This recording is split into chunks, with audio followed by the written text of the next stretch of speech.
तो सत्संग में आने से फिर हमें याद होता है कि भगवान की कितनी आवश्यकता है। तो सत्संग में आने से फिर सुखी भी भगवान की भक्ति करेंगे। यदि दुखी व्यक्ति भक्ति करते हैं तो सुख देता है परमात्मा, उसका गुण है। और यदि सुखमय ही भक्ति करते रहें तो दुख ना हो।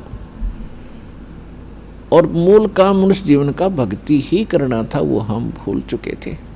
तो इसका ज्ञान संत और परमात्मा ही दिलाते हैं, सतगुरु दिलाते हैं। सतगुरु का बहुत अभाव हो गया और सत्संग सुन सुन कर इंसान बहरे हो गए। इन नकली संतों के अटपट खटिन, उनको बात का पता नहीं, कोई कख इनको पास नहीं। श्रद्धालु उनके ऊपर डिवोट होकर के, समर्पित होकर के अपना जीवन नाश कर गए। इतना बिगाड़ दिया धार्मिक इस मार्ग को, अब सेट करना दास के लिए कितना कठिन हो रहा है।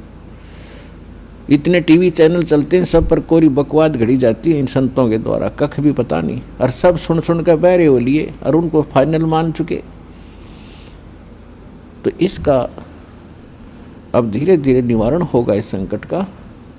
और सभी शिक्षित है, देख रहा है दास के इतना विपरीत मार्ग है समाज के और पूर्व ज्ञान के, और उसके बाद भी कितनी सफलता मिली है, क्योंकि इसमें सत्यता घनी है और सत्य को कोई मिटा नहीं सकता। वो अपना स्थान बनाया करती है, लेकिन उसकी स्पीड स्लो होती है।